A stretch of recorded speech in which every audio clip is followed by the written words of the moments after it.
Y les voy a pedir por favor que vayan en sus Biblias, que busquen Gálatas capítulo 2.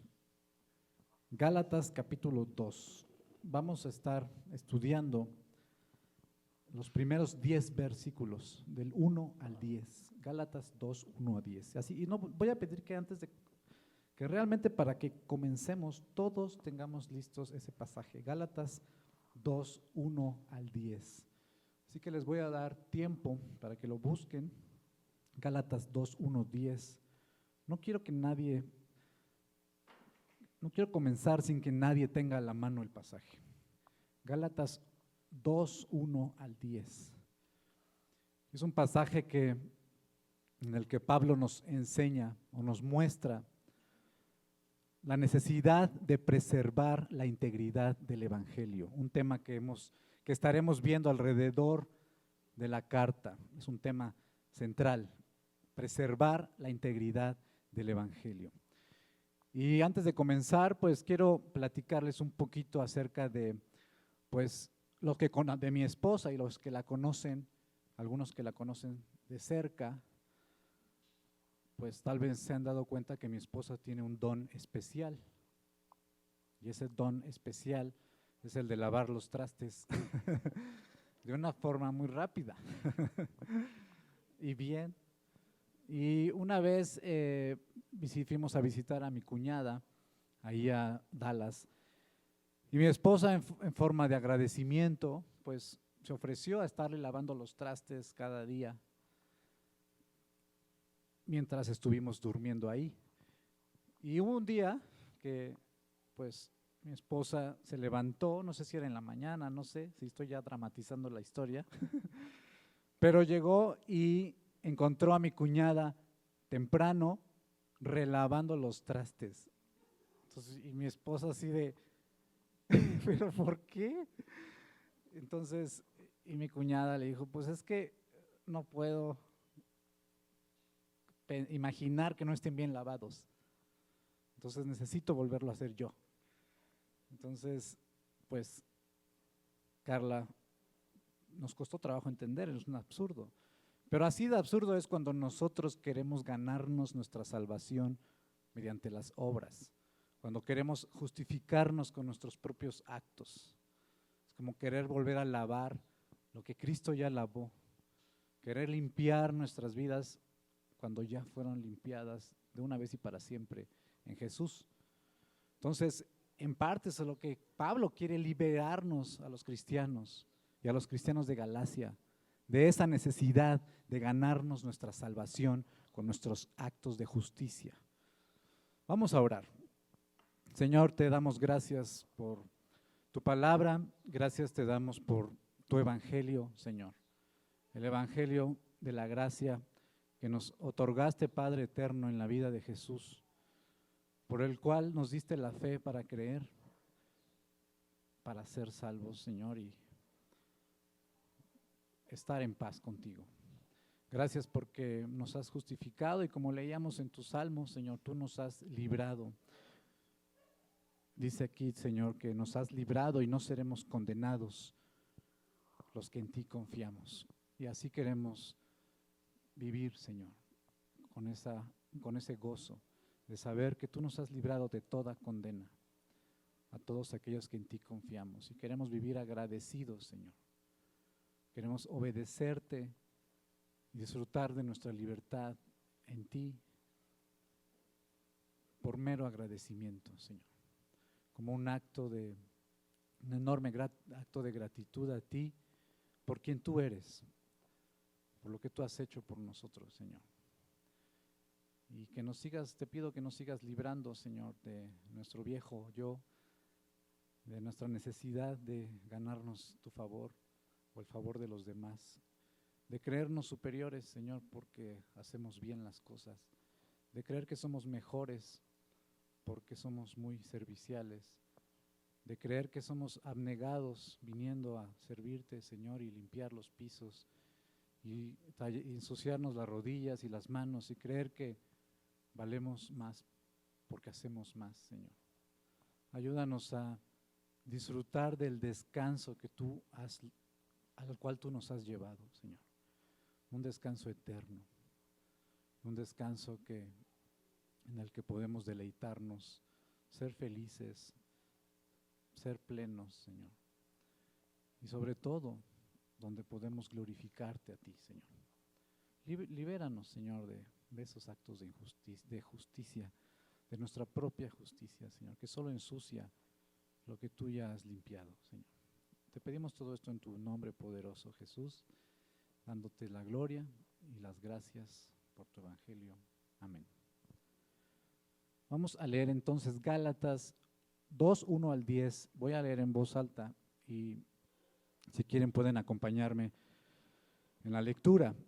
Dice así, versículo 1. 14 años después subí de nuevo a Jerusalén, esta vez con Bernabé, llevando también a Tito. Fui en obediencia a una revelación y me reuní en privado con los que eran reconocidos como dirigentes y les expliqué el evangelio que predico entre los gentiles, para que todo mi esfuerzo no fuera en vano. Ahora bien, ni siquiera Tito, que me acompañaba, fue obligado a circuncidarse, aunque era griego. El problema era que algunos falsos hermanos se habían infiltrado entre nosotros para coartar la libertad que tenemos en Cristo Jesús a fin de esclavizarnos. Ni por un momento accedimos a someternos a ellos, pues queríamos que se preservara entre ustedes la integridad del evangelio. En cuanto a los que eran reconocidos como personas importantes, aunque no me interesa lo que fueran, porque Dios no juzga por las apariencias, esos tales no me impusieron nada nuevo. Al contrario, reconocieron que a mí se me había encomendado predicar el evangelio a los gentiles, de la misma manera que se le había encomendado a Pedro predicarlo a los judíos. El mismo Dios que facultó a Pedro como apóstol de los judíos, me facultó también a mí como apóstol de los gentiles. En efecto, Jacobo, Pedro y Juan, que eran considerados columnas, al reconocer la gracia que yo había recibido, nos dieron la mano a Bernabé y a mí en señal de compañerismo, de modo que nosotros fuéramos a los gentiles y ellos a los judíos. Solo nos pidieron que nos acordáramos de los pobres. Y eso es precisamente lo que he venido haciendo con esmero. Entonces, ¿cuál es el tema central en esta porción? ¿Cuál es el tema central? La preservación de la integridad del evangelio. Pablo nos está exponiendo de manera autobiográfica, ¿no? Está narrando los hechos, hablando de sí mismo, de su obra, de lo que Dios estaba haciendo a través de él, exponiendo este tema central que es la preservación de la integridad del evangelio en la iglesia.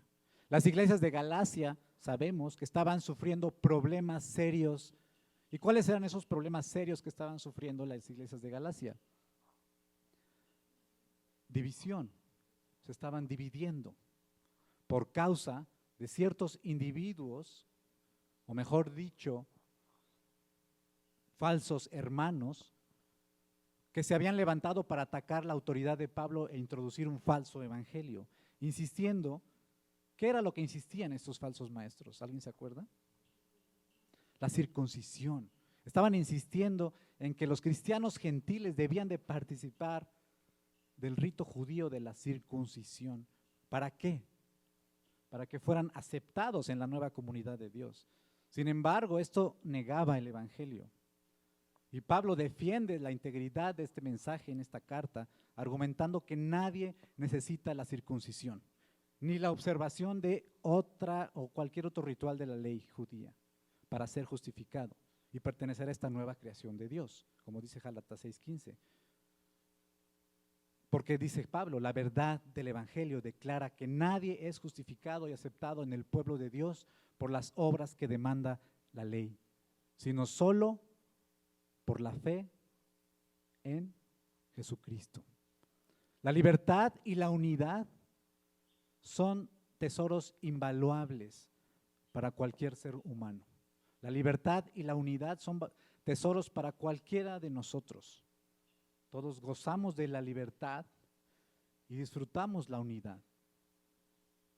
Todos deseamos ser libres y todos deseamos estar en perfecta paz y armonía en nuestras relaciones, con nuestros amigos, con nuestras parejas, con nuestros esposos, en la iglesia. Todos deseamos estar en perfecta paz y en armonía. Y lo deseamos porque Dios nos hizo a imagen suya, porque hemos sido hechos a imagen de un Dios perfectamente libre y perfectamente unido en tres personas. No obstante, al habernos apartado de Dios desde el principio, hemos perdido nuestra libertad y hemos quebrantado la posibilidad de vivir unidos y en paz. Queremos vivir en unidad y en paz, pero la realidad es que cuesta trabajo. Nos mordemos de vez en cuando. Hemos perdido por esta posibilidad de vivir unidos por apartarnos de Dios. Por tanto, Dios, ¿qué hizo Dios? Nos rescató para hacernos libres y reunirnos de nuevo con Él como una nueva y perfecta humanidad que nunca más será separada de Él. ¿Y cómo es que lo hizo Dios? ¿Cómo fue que Dios nos reunió? En Jesús, ¿no? Por ahí alguien dijo así en secreto. Exacto, Dios envió a su Hijo a morir en la cruz para juzgar nuestra maldad y otorgarnos su justicia mediante la fe en Jesús. En otras palabras, Dios nos ha hecho libres y nos ha unido en Él mediante el Evangelio. En Cristo somos la comunidad de Dios, fruto de su Evangelio. Por eso por eso el Evangelio es lo que nos mantiene unidos, porque por medio del Evangelio Dios nos unió. Y por ello Pablo se refiere a la iglesia del Dios vivo en su carta a Timoteo como columna y sostén de la verdad. La iglesia es columna y baluarte de la verdad. Esto significa que uno de los propósitos centrales de la iglesia es la preservación de la verdad del Evangelio. A veces pensamos o decimos mucho, yo escucho mucho que decimos, bueno, el propósito de la iglesia pues es que nos purifiquemos unos a otros mediante el choque, ¿no? La santificación, ¿no? Hierro con hierro se forja. Y sí, es parte de su propósito, pero un propósito central de la iglesia es que sea preservado la verdad del Evangelio, porque aquí es la columna y el baluarte de esa verdad. Entonces, si nos reunimos como iglesia, es para preservar la verdad del Evangelio, para vivirla. ¿Y cómo podemos saber si como CCR, cómo podemos saber si como Comunidad Cristiana Roma o como cualquier otra iglesia estamos preservando la verdad del Evangelio? Preservar el Evangelio no solo consiste en predicar fielmente su mensaje, no solo significa que yo me lo aprenda de memoria, que lo escribamos y lo leamos cada semana, escrito ya está, sino aplicándolo en nuestra vida.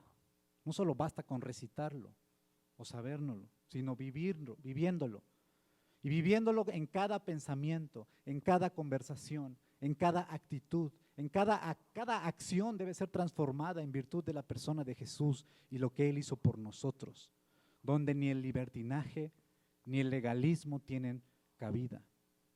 Una marca distintiva que este pasaje nos muestra para reconocer que nos estamos apartando del Evangelio se manifiesta entonces en la falta de unidad.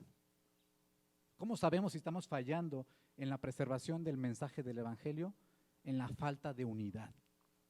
Aceptar un falso evangelio nos aparta de Dios, nos oprime y nos divide. No debemos olvidar que detrás de cada mentira que creemos está el diablo, está Satanás intentando destruir y dividir al pueblo de Dios.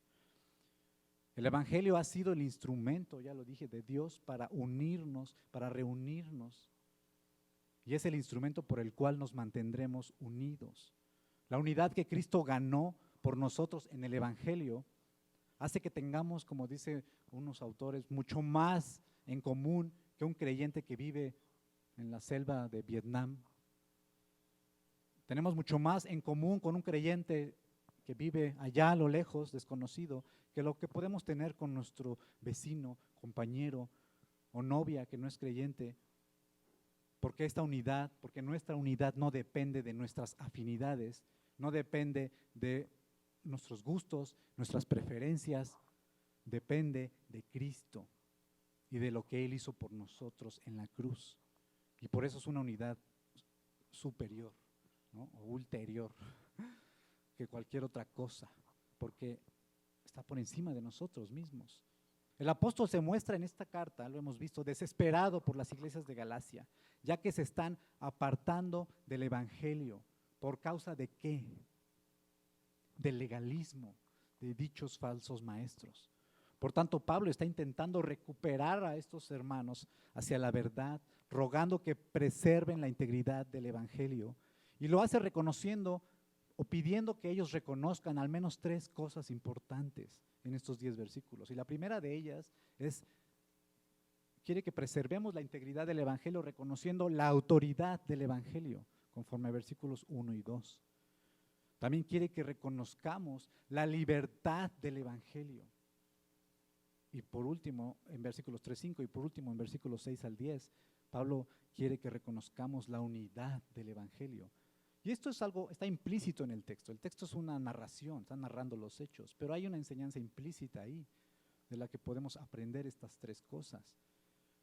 Que para preservar la integridad del evangelio necesitamos reconocer su autoridad, reconocer la libertad que Cristo ganó y reconocer la unidad que tenemos en Cristo Jesús. Dice Pablo ahí en versículos 1 y 2, 14 años después subí de nuevo a Jerusalén, esta vez con Bernabé, llevando también a Tito. Fui en obediencia a una revelación y me reuní en privado con los que eran reconocidos como dirigentes y les expliqué el evangelio que predico entre los gentiles, para que todo mi esfuerzo no fuera en vano. A simple vista, el mensaje de Pablo parece, cuando Pablo está explicando que subió a Jerusalén para reunirse con los apóstoles, parece que simplemente Pablo está buscando la aprobación de estos dirigentes, que son los apóstoles, por temor que todo su esfuerzo no fuera en vano. Sin embargo, la razón no era por temor de que su mensaje estuviera equivocado. Pablo no temía que su mensaje no fue a validar su mensaje con ellos, como de, a lo mejor estoy predicando otra cosa. No, Pablo fue a reunirse con los apóstoles de Jerusalén, ¿no? Como dice aquí, en obediencia a una revelación, no por temor de su mensaje, sino por temor a que ese mensaje no fuera fielmente predicado ahí también. Pablo fue un apóstol con la misma autoridad de los 12 para ser un mensajero del evangelio divinamente certificado, podríamos decir. No en vano Pablo menciona ahí en el primer verso, 14 años después subí de nuevo a Jerusalén. Pablo está diciendo 14 años después, es decir, bueno, y antes, para entender el contexto, 14 años después de su primera visita, dice Pablo, donde estuvo tan solo 15 días, según Gálatas 1:18, que predicó Gamaliel la semana pasada. Pero sabemos que Pablo había visitado Jerusalén por primera vez 3 años después de su conversión, en su camino a Damasco. Y esto significa que Pablo está implicando que él anduvo predicando el evangelio no solo 14 años, sino 17 años antes de esta visita. Lo que está diciendo Pablo es que llevo 17 años predicando el evangelio y por lo tanto sé que estoy predicando el evangelio correcto. Simplemente necesito reunirme, o me reuní con los apóstoles con un propósito importante, que era proteger el mensaje del evangelio. Dice Pablo en verso 2, fui en obediencia a una revelación y me reuní en privado con los que eran reconocidos como dirigentes. Y es muy probable que esta reunión a la que Pablo se está refiriendo es la reunión conocida como el Concilio de Jerusalén, en Hechos 15, 1 al 29.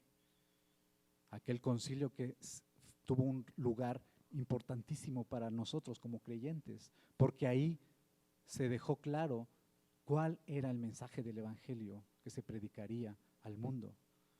Gracias a ese concilio, hemos sido protegidos por Dios para no apartarnos. Pablo dice, acompañado por Bernabé, explicó el evangelio que predico entre los gentiles, para que todo mi esfuerzo no fuera en vano. Así que la finalidad, ya dijimos, no era validar si lo que estaba diciendo él estaba bien.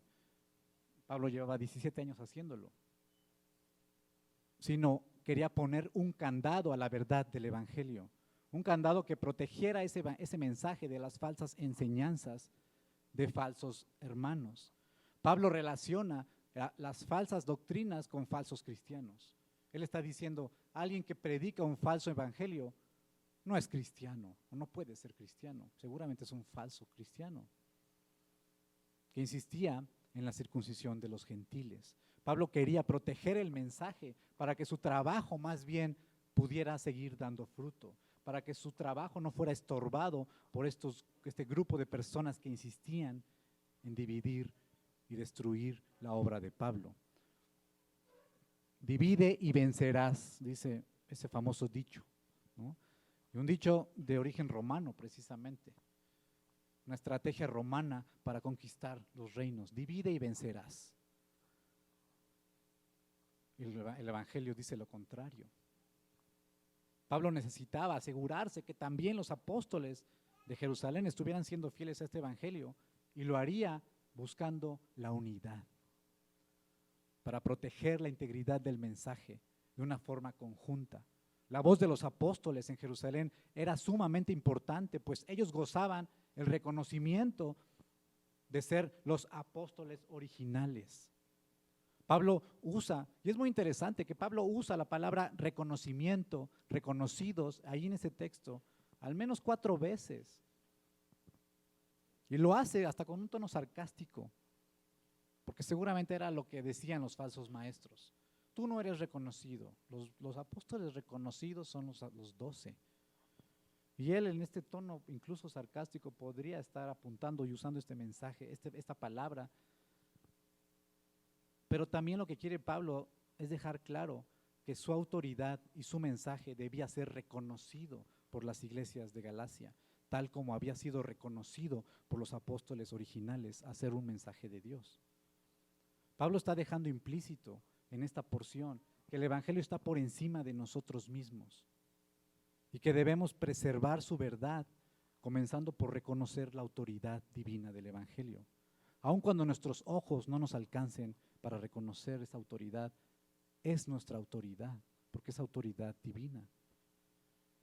Pablo sufría de menosprecio, y él mismo con humildad reconoce, sé que soy el último de los apóstoles, soy el peor de los pecadores, pero era el apóstol elegido por Dios con autoridad divina para entregar este mensaje.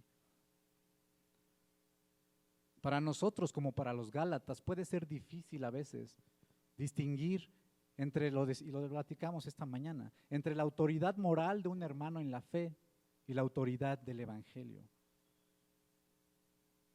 ¿Qué quiero decir? Parece que Pablo, al ser atacado a su autoridad, eso perdía su autoridad moral sobre las iglesias. Pero lo que Pablo está diciendo es, no me vean a mí, vean a Cristo y el mensaje del evangelio que me encomendó a mí.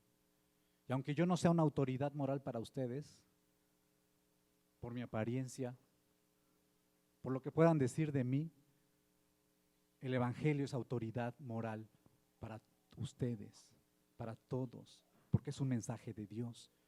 Y yo lo puedo reconocer en mí, no me estoy comparando con Pablo para nada, pero yo puedo saber que yo no soy una persona impresionante. Sé que no soy un líder político, con imagen política, un líder fuerte, carismático. Sé que no soy un buen orador. Y eso puede afectar a ustedes en reconocerme como autoridad moral para sus vidas. Lo sé. Y el Señor me humilla de esa manera. Y qué bueno. Pero aquí lo importante no es que me escuchen a mí, sino que escuchen a Dios y a su mensaje del evangelio, que sí es una autoridad moral para ustedes y para todos nosotros, porque todos estamos debajo de ese mensaje. porque fue el mensaje por el cual Dios nos ha salvado y nos ha rescatado. Dice Pablo, Dios no juzga por las apariencias. Lo que importa es la autoridad que el Evangelio tiene sobre nuestras vidas, porque en última instancia es a Cristo a quien nos sometemos cuando somos fieles al Evangelio. Ahora bien, dice Pablo, ni siquiera Tito, que me acompañaba, en versículo 3, fue obligado a circuncidarse, aunque era griego. El problema era que algunos falsos maestros se habían infiltrado entre nosotros para coartar la libertad que tenemos en Cristo Jesús, a fin de esclavizarnos. Ni por un momento accedimos a someternos a ellos, pues queríamos que se preservara entre ustedes la integridad del Evangelio. Y en estos 3 versículos hay un segundo elemento que Pablo está abordando, que es que cuando agregamos reglas a nuestra fe en el Evangelio, estamos atentando contra una característica esencial del Evangelio, que es la libertad. La libertad que tenemos en Cristo Jesús. Y que algunos, dice Pablo, algunos falsos cristianos, bueno, dice falsos hermanos, se habían infiltrado para coartarla, dice Pablo. Y me parece sumamente interesante, reflexionando en este punto, que nuestra unidad en el Evangelio es fracturada de la misma manera cuando abusamos de nuestra libertad, cuando vemos a un hermano abusando de su libertad, nuestra unidad se fractura, ¿no? Cuando se entrega a la inmoralidad, eso afecta a nuestra unidad. Pero de la misma manera que la unidad se fractura cuando abusamos de la libertad, también se fractura cuando restringimos la libertad entre nosotros. Cuando no dejamos ser libres a nuestros hermanos en Cristo, la libertad que Dios ganó en ellos a través de Jesús, la libertad para vivir su fe sin atentar contra la verdad del Evangelio. Cuando ponemos nuestra mirada en cosas que no son esenciales a la fe, cuando estamos viendo, cuando no podemos conciliar las diferencias entre nosotros, las formas de hacer, la forma en que tocamos la música, la forma en que podría enseñar yo, puede enseñar Gamaliel, o la forma en que acomodamos las sillas, o la forma en que hacemos todos los ministerios. Estos son cosas esenciales a la fe.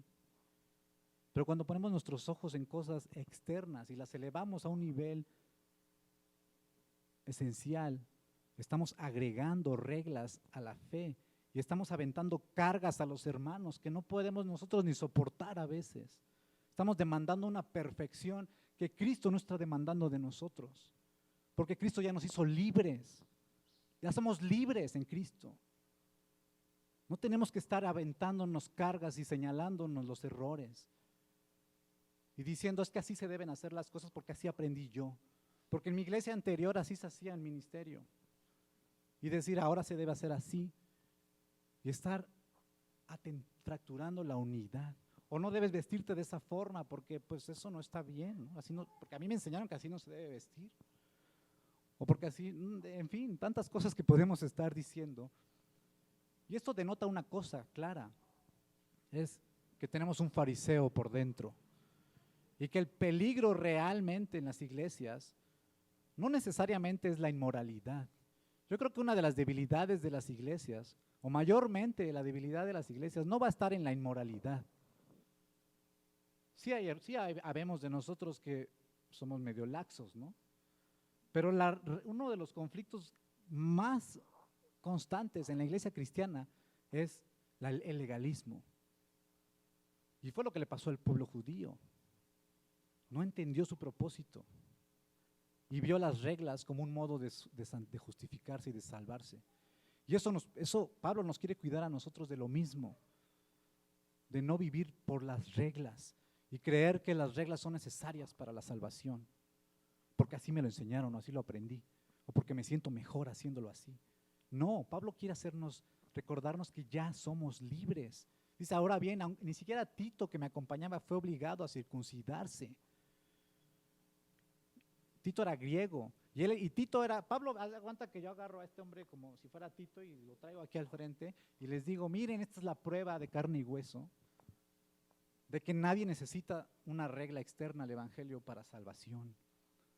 Ningún cristiano gentil tenía que circuncidarse para ser parte del pueblo de Dios, es lo que está diciendo Pablo. Y aquí tengo la prueba, miren, este hombre me acompañó, fuimos al concilio de Jerusalén, ahí estaban los apóstoles, y nadie en ningún momento le pidió a este hombre mutilarse.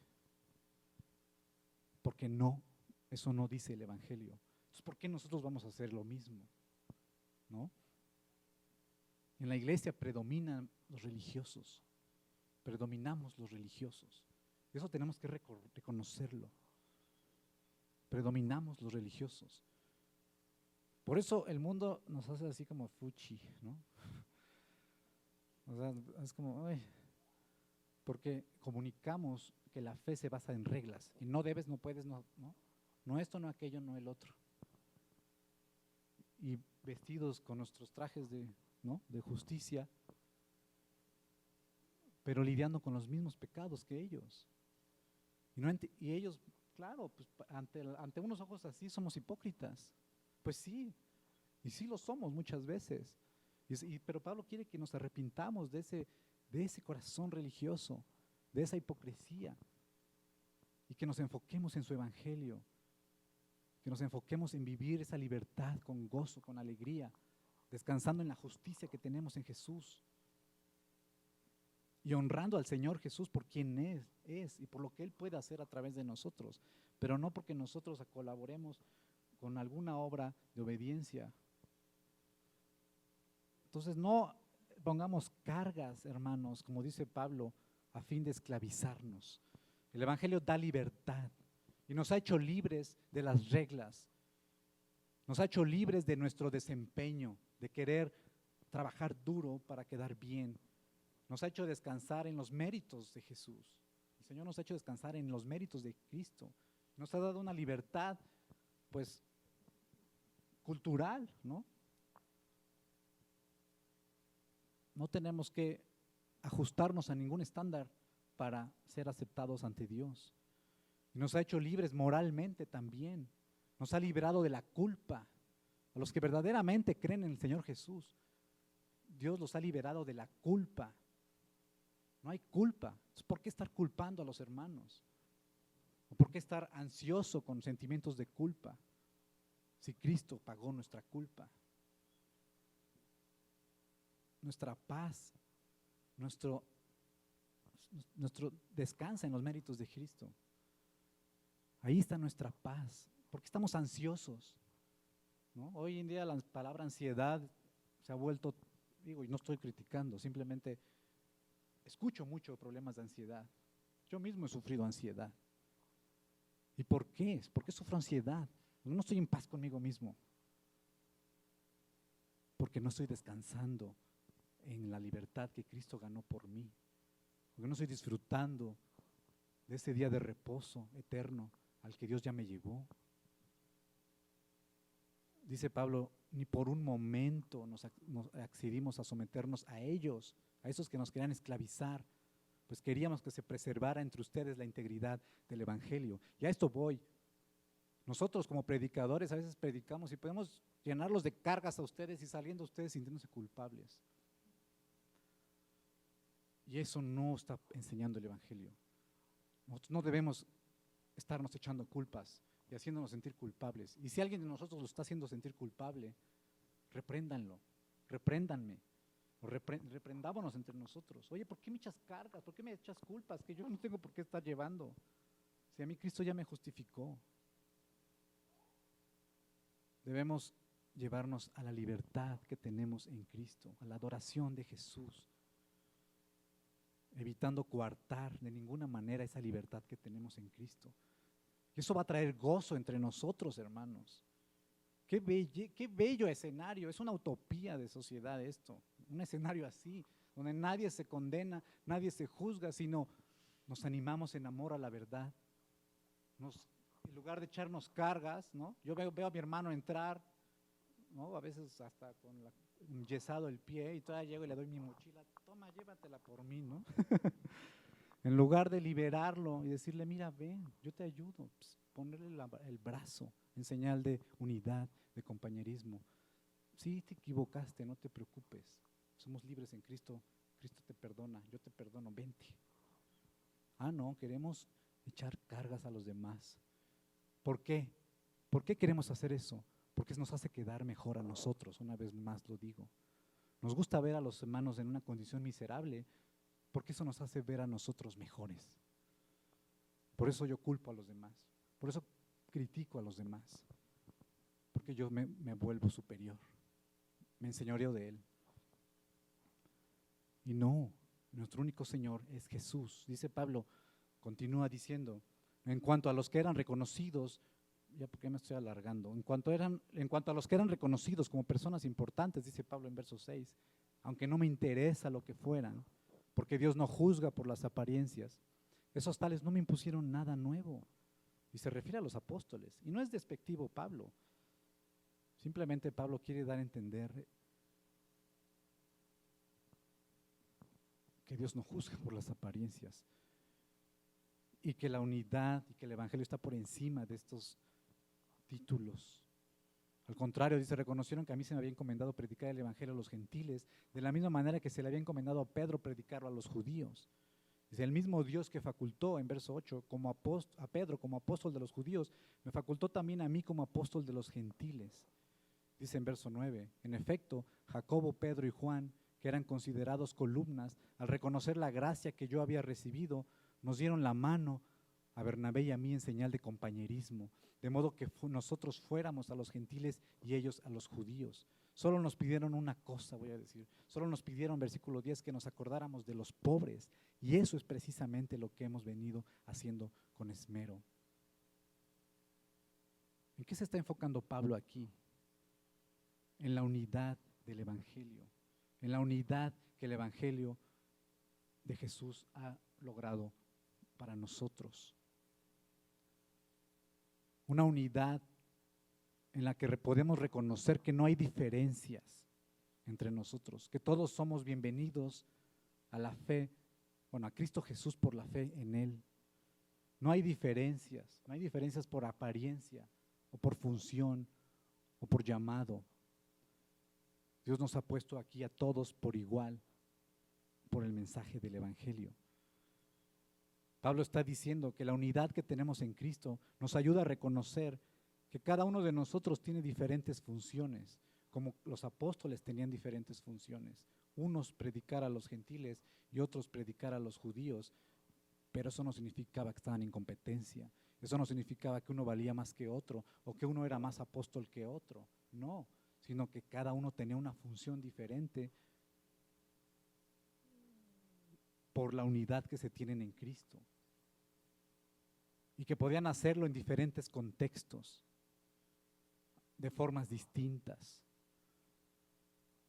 aunque no estuvieran totalmente de acuerdo en esas formas, siempre y cuando no alteraran el mensaje del evangelio.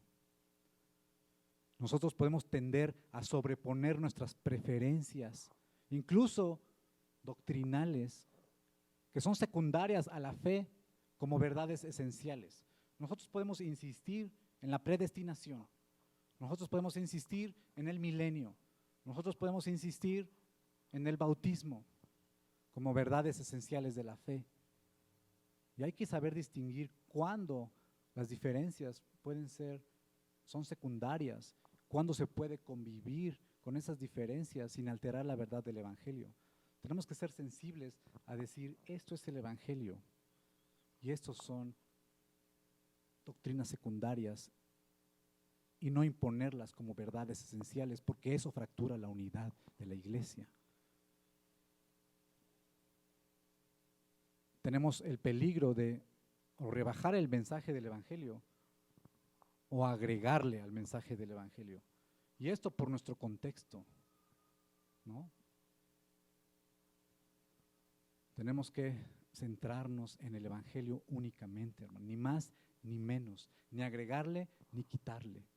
No elevar la tradición, nuestras tradiciones, a un nivel esencial de la fe.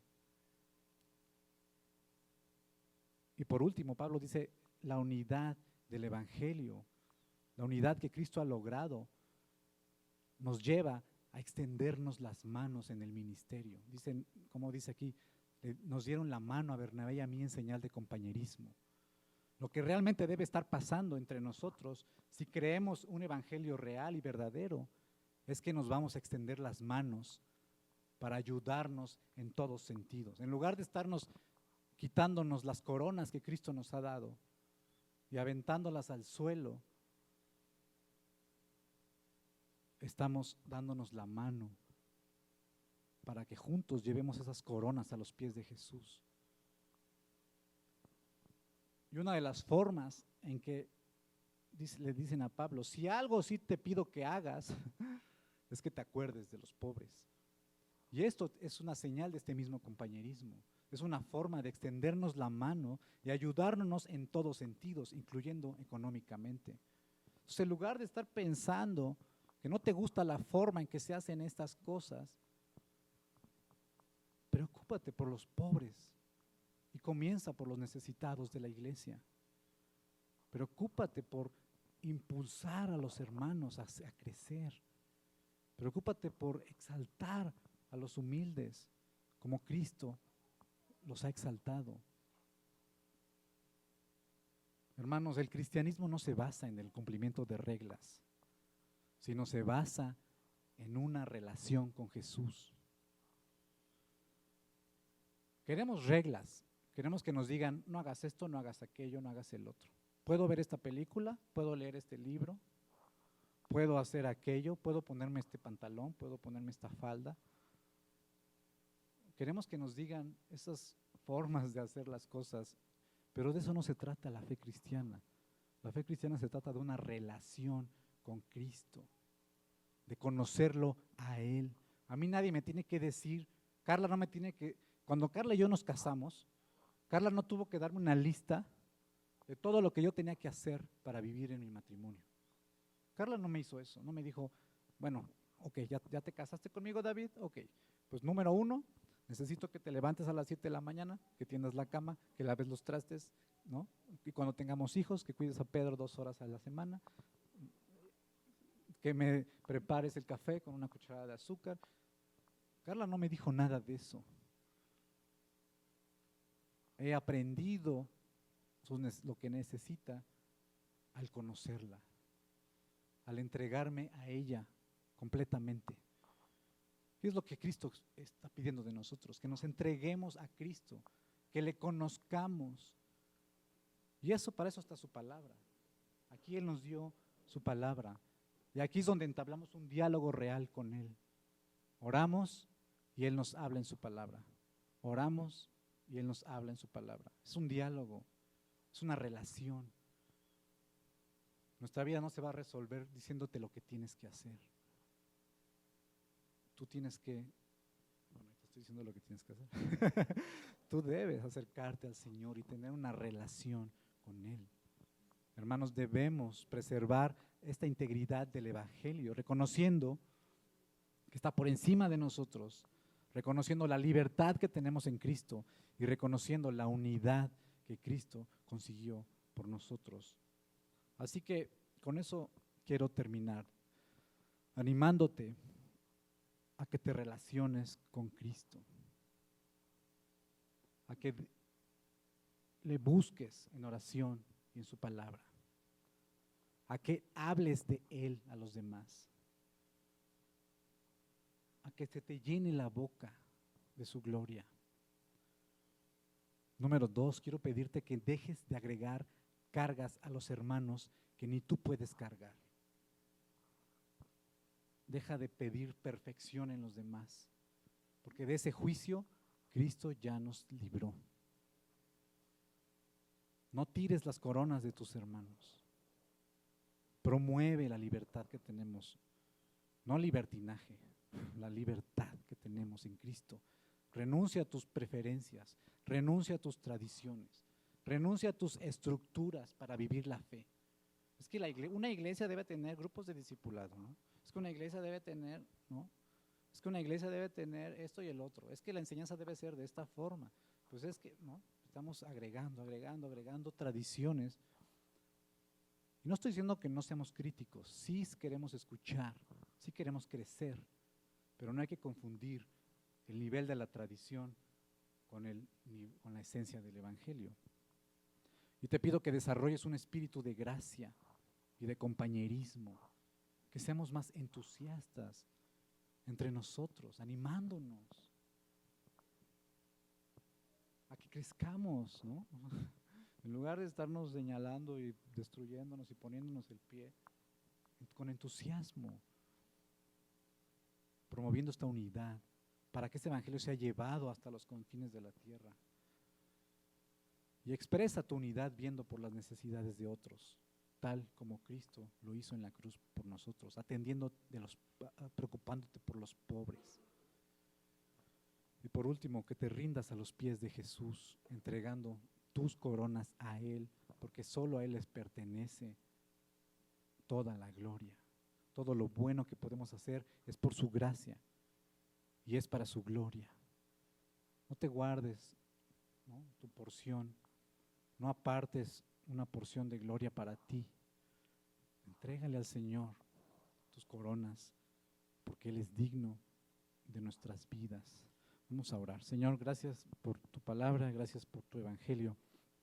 Ayúdanos a ser una iglesia unida, Señor, preocupada por lo esencial, Señor, que es tu evangelio. Una iglesia que no se divida por cuestiones secundarias, Señor. Que no estemos pisoteándonos, Señor, entre nosotros, ni mordiéndonos, ni echando cargas, Señor, que tú ya quitaste de nosotros. Cargas que costaron tu sangre en la cruz, por lo cual estamos muy agradecidos, Señor. Ayúdanos a honrar la justicia que tú nos has otorgado. Ayúdanos a honrar tu nombre. Y sí queremos vivir vidas santas, Señor, porque sabemos que eso a ti te agrada. Pero no queremos hacerlo por los motivos incorrectos, sino queremos hacerlo porque tú eres un Dios santo, santo, santo. Y queremos santificar tu nombre, viviendo vidas santas, tomados y descansando en la gracia que tú nos has dado, Señor, por la eternidad.